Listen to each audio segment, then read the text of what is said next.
Hola, ¿qué tal? Nuevamente aquí con ustedes, el colectivo del periódico El Cenzontle, periodismo de más de 400 voces. Vamos a presentarle los artículos que este mes de marzo de 2021 hemos preparado para la lectura de ustedes. Sabemos que la justicia no vendrá de arriba, sino de la lucha y rebeldía de los de abajo. Esto decimos en el encabezado de nuestro periódico, dedicado a los 2 años de la muerte de Samir. Samir vive, su huella está sembrada y hay luchas como la que ahora todavía sostienen contra la termoeléctrica, contra el gasoducto Tlaxcala, Puebla, Morelos. Y Samir, como dice el poema de la propia portada de nuestro periódico, La flor que se llevó, de Irma Pineda, ¿quiénes somos ahora si el brillo de los hilos que nos vistieron de colores hoy están cubiertos de fango? Aún en el fango, en la tierra húmeda, la vida, esa esperanza que vamos tejiendo, es la idea central de alguna manera que nuestro editorial se presenta. Tejer la conciencia, la organización y la lucha contra las violencias de todo tipo, estas violencias que aparecen a veces encubiertas en la legalidad, aparecen encubiertas en el lenguaje, realmente está inventando incluso un lenguaje que cierra la visión real de lo que ocurre. ¿Qué son, por ejemplo, actividades esenciales? Se lo preguntan las feministas, se lo preguntan los jóvenes, se lo preguntan los trabajadores.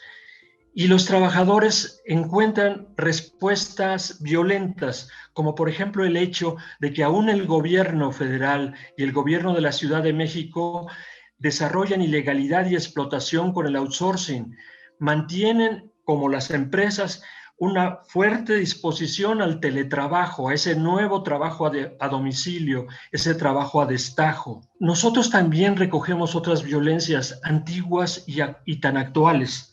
Por ejemplo, los desaparecidos de la guerra sucia siguen, la impunidad está.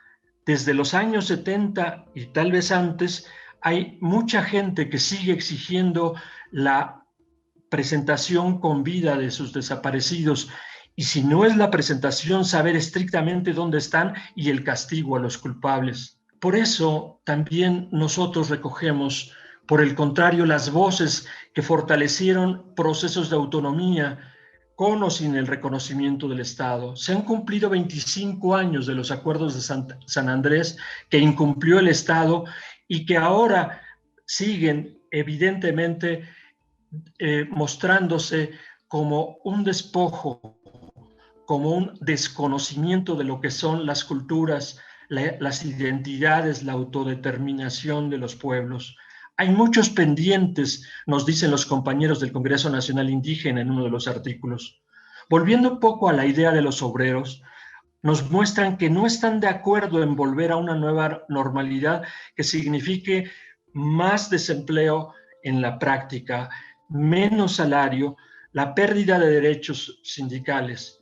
Nosotros en el periódico nos estamos confrontando con un pensamiento de sometimiento, de humillación. Esta idea es contraria a aquella que Mario Benedetti decía: no me gaste las palabras, no me cambie el significado, mire que lo que yo quiero lo tengo bastante claro.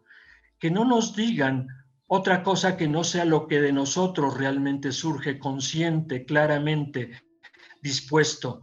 Estamos luchando por una vida digna, no queremos perder el foco, nos organizamos, nos dicen los pueblos. Por eso también tratamos de descubrir la verdad.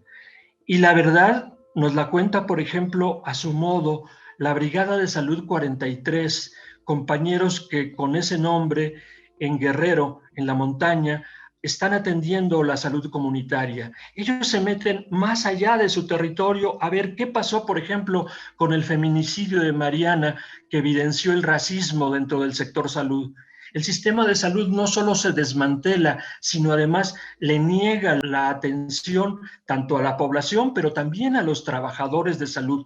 No bastan aplausos cuando, como en este caso, se descuidan las condiciones de trabajo que hacen que, por ejemplo, los trabajadores que están haciendo su servicio social, los pasantes y los que están activos siguen en malas condiciones de trabajo.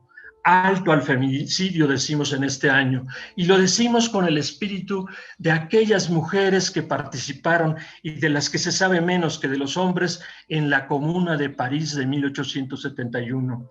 Un artículo amplio da datos sobre cómo participaron las mujeres, qué hicieron, no solo en las casas, también en las calles, también en la asamblea, en la comuna misma, de qué manera dirigieron, cuántas murieron, cuántas fueron exiliadas. De ellas hacemos memoria. Recogemos ese material tan importante que está en las cartografías que está realizando el colectivo Geocomunes y que nos dice que tenemos que alumbrar las contradicciones del sistema eléctrico mexicano. La discusión no puede ser solo entre los de arriba, empresarios, transnacionales y etcétera, contra el gobierno. Cada uno de ellos no está resolviendo problemas fundamentales. No hay tal transición energética real que favorezca tanto a la población teniendo la energía necesaria como también en general defendiendo la vida, la naturaleza contra los daños que hay. Con poemas, pero también con datos, nosotros damos cuenta de las voces que se están levantando. Una de las que se sabe poco es la de Haití. Ellos hoy están confrontando en las calles, en todos lados, como pueden, a un mal gobierno, el de Jovenel, apoyado por la OEA y por Estados Unidos, por partidocracia que están en maniobra, pero que no pueden detener a un pueblo en rebeldía. El pueblo haitiano, aquel que nos aportó la primera revolución de independencia en nuestro continente, está en pie de lucha.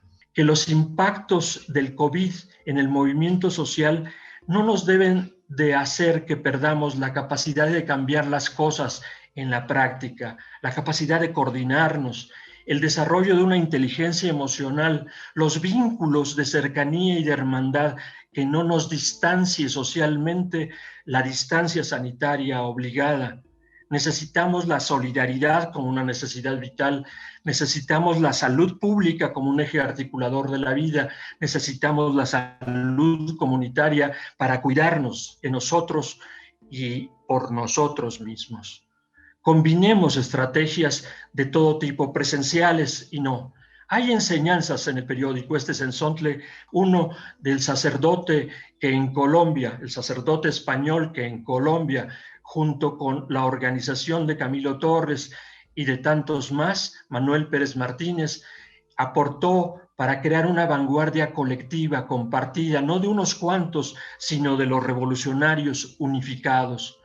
Aquel que nos planteó la necesidad de humanizar la guerra popular y de construir desde abajo y desde ahora el poder del pueblo.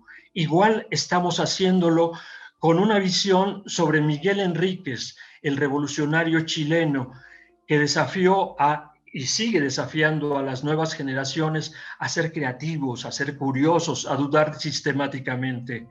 Hoy estamos defendiendo la tierra contra las nuevas explotaciones, por ejemplo, las del litio. Nos estamos defendiendo, estamos resistiendo, como lo hizo el compañero Javier Enrique Sam, fallecido, uno de nuestros compañeros también fundadores del Cenzontle, quien nos responde en una antigua entrevista cómo se presenta la tortura en México. Debemos de saber y acompañar a una gran organización en la que estuvo Javier Enríquez y que sigue presente el colectivo contra la tortura y la impunidad.